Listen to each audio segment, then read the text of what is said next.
यो देशलाई एकीकरण गरेर तपाईँ हामीहरूलाई नेपाली पहिचान दिने पृथ्वीनारायण शाहको पुस 27 गते जन्म जयन्ती हो। त्यसलाई देशभरिमा एउटा उत्सवको रूपमा, राष्ट्रिय एकताको प्रतीकको रूपमा अब नेपाल बचाउने त्यही एउटा मात्रै विकल्प बाँकी छ। देशभरिका जनताले मनाइदिनुहुन्छ भन्ने मनाउनलाई अनुरोध गर्दै आज यो हामीले कार्यक्रम गरेका हौँ। यही कार्यक्रमको अर्को श्रृङ्खला पर्सि आइतबार काठमाडौँ ब्याङ्केट थापा गाउँ 11:30 बजे हामी विभिन्न मान्छे लिएर पृथ्वीनारायण शाहको राष्ट्रिय संकल्पको पृथ्वी पथ भन्ने विषयमा त्यहाँ एउटा विचार हामीहरूले कार्यक्रम आयोजना गरेका छौँ। त्यो कार्यक्रममा पनि तपाईँहरू आइदिनका लागि म अनुरोध गर्छु। अब म पृथ्वी पथ, पृथ्वीनारायण शाहको नेपालको भूमिका के छ, यहाँ जम्मै बात असफल भइसके, अब एउटै बाँकी चाहिँ पृथ्वीनारायण शाहको पृथ्वी पथ मात्रै बाँकी छ है। यो मात्र यो देश बचाउने अर्को उपाय हो, एउटा निर्विकल्प उपाय हो भन्ने तपाईँहरूलाई केही म निवेदन गर्न चाहन्छु। पृथ्वीनारायण शाह नभइदिएका भए अहिले हामी पूर्वतर्फ पश्चिम बङ्गालका नागरिक हुन्थ्यौँ होला, दक्षिणतर्फ बिहारका हुन्थ्यौँ होला, पश्चिम पथतर्फ युपीका हुन्थ्यौँ होला, उत्तरतर्फ तिब्बत अथवा चाइनाका हुन्थ्यौँ होला। हामीहरूलाई नेपालीको नाम दिने, नेपालीको पहिचान दिने, हाम्रो संसारमा नेपाली पनि छन् भन्ने परिचय दिने मान्छे पृथ्वीनारायण शाह हुन्। उनले एकीकरण नगरिदिएको भए यो देश 22-24 रूपमा तपाईँको अहिले साना साना खण्ड खण्डमा राज्य हुन्थ्यो। अघि मैले निवेदन गरेँ, कोही कतै मिल्थे, कोही कतै मिल्थे। अर्थात् यो देश जोगाउने र नेपालीलाई नेपाली भनेर पहिचान दिने पृथ्वीनारायण शाहको हरेक देशभरिमा, हरेक घरमा 27 गते एउटा झन्डा र एउटा पृथ्वीनारायण शाहको फोटो हरेक घरमा राखिदिनका लागि हामी अनुरोध गर्छौँ। बजारमा पृथ्वीनारायण शाहको फोटो किन्न पाइन्छ, फेसबुक युट्युबबाट पनि देख्न पाइन्छ, झन्डा बजारमा किन्न पाइन्छ। देश बनाउने र नेपाली पहिचान दिने मान्छेका लागि त्यति नेपाली जनताले गर्नुपर्छ। त्यसैले 27 गते पहिलो कार्यक्रमको रूपमा हरेक घरमा पृथ्वीनारायण शाहको फोटो राख्ने, हरेक घरमा झन्डा फहराउने। त्यसले दुईटा मेसेज दिन्छ। एउटा, नेपालीहरूले नेपाल राख्ने रहेछन् है भन्ने एउटा मेसेज दिन्छ।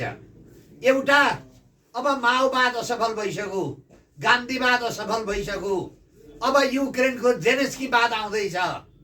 त्यो जेलेन्स्कीवाद आयो भने अहिले युक्रेनमा घटना हेर्नुहोस् तपाईँहरू, हरेक मान्छे मरेको छ, सहर ध्वस्त भएको छ, त्यहाँका नागरिकहरू संसारमा शरणार्थी छन्, त्यहाँका महिलाहरू संसारमा नारकीय जीवन बिताएर आफ्नो चाहिँ के हो भने ज्यान बचाइराखेका छन्।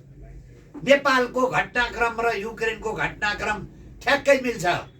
त्यहाँ पनि कुनै एउटा राष्ट्रपति थिए, त्यो राष्ट्रपतिले विदेशीको भनाइ बमोजिम मानेन, त्यो राष्ट्रपतिलाई मारियो। एउटा सामान्य कमेडियन, टेलिभिजनमा हास्य श्रृङ्खला चलाउने कमेडियन जेलेन्स्कीलाई विदेशीको इसारामा राष्ट्रपति जिताइयो। अनि देशभक्तिपूर्ण आन्दोलनको रूपमा अब हामी नेटोमा भाग लिने भनेर उसले नेटोको सदस्यता माग्यो।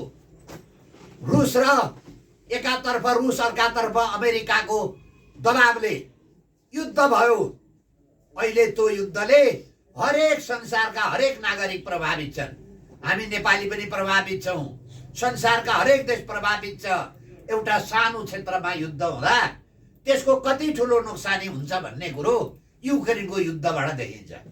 हाम्रा देशमा पनि योभन्दा अगाडि 17,000 मार्नेलाई हामीहरूले भोट हाल्यौँ, सुतेका ठाउँमा टाउको काट्नेलाई भोट हाल्यौँ, विराटनगरबाट काठमाडौँ राष्ट्र ब्याङ्कको पैसा ल्याएर हाइज्याक गरेर खानेलाई भोट हाल्यौँ। तर विदेशीको इसारा बमोजिम जम्मै चलेनन्। अब विदेशीले के सम्झ्यौ भने अब एउटा यस्तो खालको मान्छे ल्याउनु पर्छ, लुसिफर।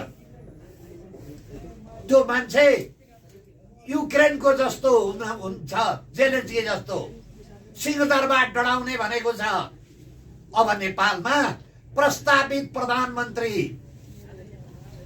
नयाँले राम्रालाई जान्नेलाई छान्ने त्यो पार्टीले त्यस्ता खालका जेलेन्स्कीलाई प्रधानमन्त्रीको प्रस्ताव गरेको छ, जसले नेपालको सिंहदरबार डढायो, कार्यपालिका डढायो, जसले न्यायपालिका डढायो, टोटल पार्टीका कार्यालय डढाएर 200 जति नेताका घर डढायो।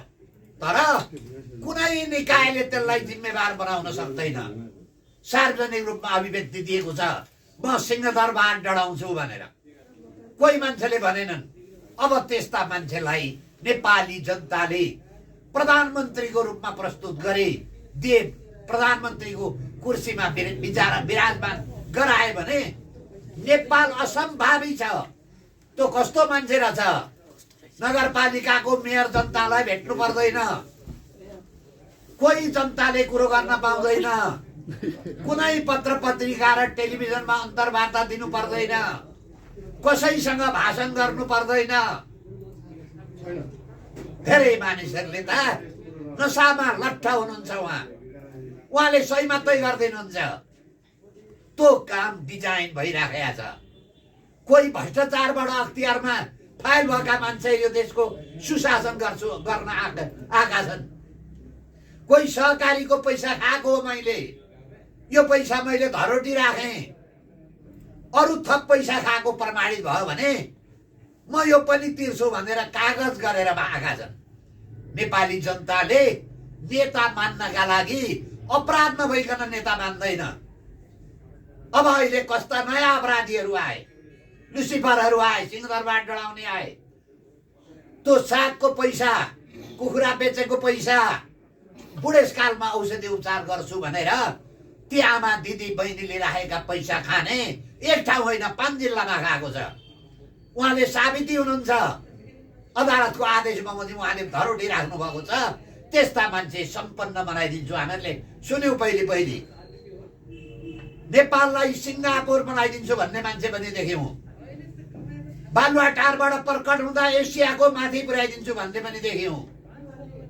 चाइनाको रेल आउँछ, काठमाडौँ पोखरादेखि लुम्बिनी, अनि कुस्मामा त स्टेसन हुन्छ।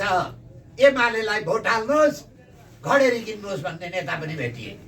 घर घरमा पेटक्क थिक्ता ग्यास आउँछ। अब सिलिन्डर बोक्ने जमाना गए भने पानी जहाजका कुरा गरे, गरिबी अन्मूलनका कुरा गरे। तर जम्मै कथा, जम्मै विचार गजाडीका गफ भए। तै पनि नेपाली जनता अहिले पनि चेतेको छैन। संसारमा विदेशीले बनाइदिएको बाँधले देश विकास हुँदैन। देश बनाउनु पर्छ आफ्नै पाखुरीले। तर हाम्रो लोकतन्त्र गणतन्त्रका नामका व्यवस्थाले पाखुरा जति विदेश धकेल्छ। विदेशीले पठाएको रेमिटेन्स ल्याएर देश विकास हुँदैन। त्यसैले म अनुरोध गर्छु, अब नेपाली जनता सच्चिनु पर्यो। देश जनतैले जोगाउनु पर्छ। अपराधीका पछाडि लागेर हुँदैन। जसले जे जानेको छ त्यही गर्छ। अपराधीले के जानेको हुन्छ? अपराध जानेको हुन्छ। सिंहदरबार कसरी डढाउने थाहा छ उनलाई। सर्वोच्च अदालत कसरी डढाउने थाहा छ उनलाई। अब देशको शासन त्यस्ता मान्छेलाई दिनुभयो भने देशै डढाइदिन्छ। अहिले अलिअलि ढिउढुकी भए पनि देशको छ। अब बाँकी त्यस्ता मान्छेलाई तपाईँहरूले पदमा पुर्याउनु भयो भने, अब बाँकी सहकारी ठग भारतको कानुन भन्नुहुन्छ भने त्यसलाई 420 भन्छ। 420 रहेछ भन्छ। त्यो 420 कसरी आयो भने भारतको अपराध संहितामा जनताको पैसा ठग्नु हुँदैन भन्ने व्यवस्था दफा 420 मा रहेछ। त्यो 420 वाला मान्छे 5वटा ठाउँमा अपराध बनेको। अहिले सामाजिक सञ्जाल र अमेरिकाका एकजना पत्रकार छन् टङ्कदाल, अमेरिकामा पनि मुद्दा 7-8वटा मुद्दा चलेका, 2टा मुद्दा त जीवितै छन्। उहाँका चाडी श्रीमती छन्। अब यस्ता मान्छेलाई प्रधानमन्त्री बनाइदिनु भयो भने नेपालमा बहुविवाह फ्री हुन्छ, सहकारी ठाउँ जसले पनि पाउँछ। त्यसैले जनता हो, राम्रो बिउ रोप्नुहोस्। राम्रो फल प्राप्त गर्नका लागि राम्रो बिउ रोप्नुपर्छ। तपाईलाई राम्रो जातको गाई चाहिँ पाल्नुपर्छ भन्ने नेपालीलाई थाहा छ। खोजी खोजी बढी दुध दिने गाई पाल्छ। राम्रो जातको मकै कुन फल्छ त्यो पनि थाहा छ। राम्रो जातको धान कुन रोप्दाखेरि बढी फल्छ त्यो पनि थाहा छ। तर नेता रोप्ने बेलामा नेपाली जनताले अपराधी नेता रोप्छ। अपराधमा भएका मान्छेलाई नेपाली जनताले भोट हाल्ने हातै जाँदैन। अपराध रोपेपछि, विषको वृक्ष रोपेपछि अमृत फल्दैन। त्यसैले अब नेपाल जोगाउने एउटै मात्रै माध्यम भनेको पृथ्वी पथ हो। पृथ्वीनारायण शाहले जारेको दिव्य उपदेश त्यो हाम्रो संविधान हो। त्यो संविधानमा परराष्ट्र नीति छ, आर्थिक नीति छ, व्यापार नीति छ। त्यहाँका जनताले के गर्नुपर्छ त्यो पनि नीति छ। हाम्रो संविधान भनेको पृथ्वीनारायण शाहको दिव्य उपदेश हो, जसले यो देश जन्मायो। भारतले 12 बुँदे दिल्ली सम्झौता अन्तर्गत ल्याएका व्यवस्थाले यो देश चल्दैन। त्यसैले अब प्रमाणित के भयो भने अब देश जोगाउने एउटै मात्रै माध्यम पृथ्वीनारायण शाहको दिव्य उपदेश, पृथ्वीनारायण शाहले भनेका कुरा, पृथ्वीनारायण शाहको विचारबाट हामी गयौं भने मात्रै यो देश बन्छ। अघि मैले निवेदन गरेँ, माओ असफल भइसक्यो, गान्धी असफल भइसक्यो, अपराधी असफल भइसके। अब जेनस्की आउँदैछन्, अपराधी जत्था आउँदैछ। देख्नुभयो, म बारम्बार भन्ने गर्थे, साधन खराब भएपछि हरेक चिज खराब हुन्छ। अहिले नयाँ जान्नेलाई छान्नेको समानुपातिक उम्मेदवार हेर्नुहोस् त। सबभन्दा ठुलो चाहिँ व्यापारीका छोरा त्यो पैसा खरिद बिक्री हो। नेपाली कांग्रेसको 10 चोटि मन्त्री भएको, संविधानको धारा 42, निर्वाचन आयोगलाई थाहा होला।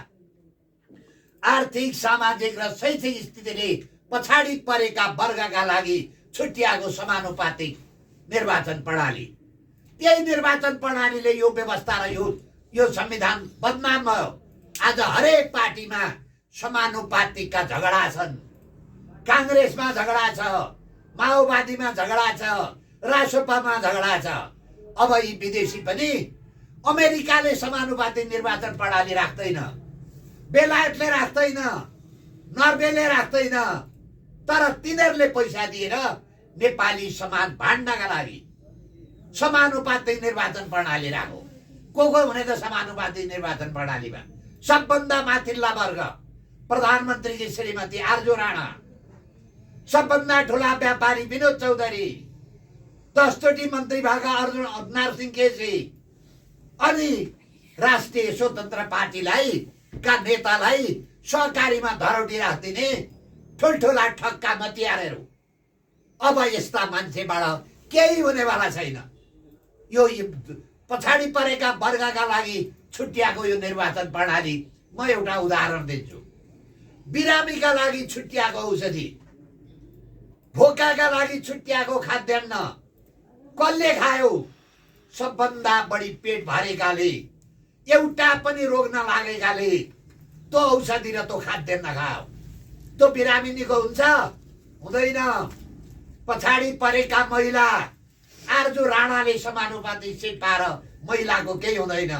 राष्ट्रपतिकी का छोरा समानुपातिक सिटमा, यो भन्दा ठुलो मजाक समानुपातिक निर्वाचन प्रणालीको सर्वोच्च आयोगले फैसला गरौँ। मै थिएँ निवेदक। तर त्यो फैसला न अदालतले कार्यान्वयन गराउँछ, न सरकारले गराउँछ सुशीला कार्कीले, न निर्वाचन आयोगले भन्छ, न एमाले, कांग्रेस, स्वतन्त्र पार्टी। त मैले विपक्षी बनाएको थिएँ। अदालतले भनेको छ यस्ता खालकाले समानुपातिक निर्वाचन प्रणालीको उद्देश्य प्राप्त हुँदैन। यसको अर्थ यिनीहरूले छुट्याउँदैनन्। यो जम्मै चाहिँ के हो त भन्दाखेरि बेच्ने पद हो। यो उहाँहरूले बेच्नु भएको छ। त्यसैले अब यो संविधानको विकल्प हामीले खोज्नु पर्यो। त्यसको विकल्प भनेको पृथ्वीनारायण शाहको दिव्य उपदेशै यो देशको संविधान हो। त्यसैलाई आधार बनाएर संविधान निर्माण गर्नुपर्छ। त्यसैले पुस 27 गते हरेक नागरिकले पृथ्वी जयन्ती मनाऊ। गाउँ गाउँमा समिति बनाउनुहोस्, टोल टोलमा समिति बनाउनुहोस्, जिल्ला जिल्लामा समिति बनाउनुहोस्। केन्द्रमा हामी बस्छौँ, हामी देशभरि हामी पनि जाँदैछौँ। यो भनेको राष्ट्रिय संकल्पको पृथ्वी पथ अभियान चल्दैछ। अब यो अभियानले यी जम्मै विदेशीबाट परिचालित गर्ने यो देशलाई समाप्त पार्न आएका नेता मखुण्डोधारी यिनीहरूलाई समाप्त पार्नुपर्छ। त्यसैले मेरो अनुरोध गराई, जसले देश जन्मायो त्यसको श्राद्ध गर्नुपर्छ। हामी बाबुआमाको श्राद्ध गर्छौँ। देश जन्माउने मान्छे को? पृथ्वीनारायण शाह। उनले पनि मोज मस्तीमा हिँडेर देश एकीकरण नगरेका भए तपाईँ हामी नेपाली हुँदैन थियौँ। त्यसैले मेरो अनुरोध गराई, अब नेपाली जनता जाग्नुपर्ने दिन आयो। जाग्नुपर्ने एउटा मेयरको रूपमा हामीले पृथ्वी पथ, पृथ्वीनारायण शाहको जयन्ती पुस 27 गते देशभरमा विदेशमा पनि मनाउनुहोस्। त्यो मनाएको सामाजिक सञ्जालमा पोस्ट गर्नुहोस्। पर्सि आइतबार 11:30 बजे काठमाडौँ बेङ्केट थापा गाउँमा यो पृथ्वी पथ र राष्ट्रिय संकल्प भन्ने विषयमा, राष्ट्रिय संकल्प पृथ्वी पथ भन्ने विषयमा एउटा विचार गोष्ठी हुँदैछ। त्यो विचार गोष्ठीमा पनि तपाईँ पत्रकार, आम जनता, देशभक्त नेपाली जनता आउनु होला। अब देश नेपाली जनताले बचाएन भने यी विदेशबाट आएका लुसिफर अपराधी, यी जम्मैलाई म अपराधी जस्ता भन्छु। यो संविधान अपराधीले अपराध गर्न र अपराधबाट बच्नका लागि ल्याएको दस्तावेज हो। अपराधी किनभने अघि मैले भने हाइज्याकरले बनाएको, 17,000 टाउको चाहिँ तपाईँको मान्छे मार्नेले बनाएको, सुत्या ठाउँमा टाउको काट्नेले बनाएको। अनि अहिले आएपछि बाबुराम भट्टराईले भन्नु प्रचण्डको हकमा, पुष्पकमल दाहालले क्यान्टनमेन्टमा 31 अरब खायो, 34 अरब खायो, एमसेलमा 72 अरब खायो, बुढी गण्डकीमा 3टा नेताले 3 अरब खाए। बाबुराम भट्टराई प्रधानमन्त्रीले भनेको अख्तियारले कारबाही गर्दैन। बाबुराम भट्टराई सिल्ली हो भने अस्ति दिल्ली गएका बेला राँची पुगेर आउनु पर्थ्यो। राँची पुगेका छैन, सिल्ली होइन। भोपो प्रधानमन्त्रीले भन्यो देशको भ्रष्टाचारको हालत के रहेछ। अहिलेका गृहमन्त्री ओमरियाल यो गिरिबन्धुको मुद्दा गर्ने मान्छे, उनी गृहमन्त्री छन्। तर केपी शर्मा ओलीलाई गिरिबन्धुको मुद्दा हाल्न सक्दैनन्। यी जम्मै यही गुटभित्रका मान्छे हुन्। त्यसैले विदेशीबाट परिचालितबाट आएका यो देशलाई समाप्त पार्ने, नागरिकलाई समाप्त पार्ने, नागरिकलाई नेपालमा रोजगार नदिने, सब विदेश लखेट्ने यो संविधान, यो व्यवस्थाको अब विरोध गर्नुपर्छ। यसलाई खारिज गर्नुपर्छ। निर्वाचनबाट समस्याको समाधान हुँदैन। जेनजीले निर्वाचन भएन भनेर माग गरेका थियो, संसद विघटन गरौँ भनेको थियो। बिरामी भोको माग्छ एक थोक, तिर्खा लागेको मान्छे पानी माग्छ।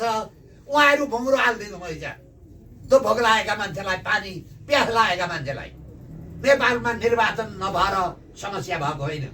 2 चोटि संविधान सभा गर्यौँ, 2 चोटि संसद गर्यौँ, 2 चोटि स्थानीय निकायको निर्वाचन गर्यौँ। भयो केही? यो निर्वाचनले पहिले त 2 पार्टी मिलेर सरकार बनाए, अब 7 पार्टी चाहिन्छ। 7 पार्टी, त्यो पनि पक्का अपराधीको पार्टी। नेपाली जनताले निरपराधलाई भोट हाल्दैन। त्यसैले म भन्छु यो चुनावबाट समस्या समाधान हुँदैन। नेपाली जनतालाई 27 खरबको ऋणको भारी बोकाइँदैछ। कृपया यो सरकारले समस्याको समाधान नहुने एउटा विचार गर्नुहोस्। यो सरकार, राष्ट्रपति, उप प्रधानमन्त्री अस्ति 4 जना एक ठाउँमा बसे। राष्ट्रपति कार्यालय किन डढो?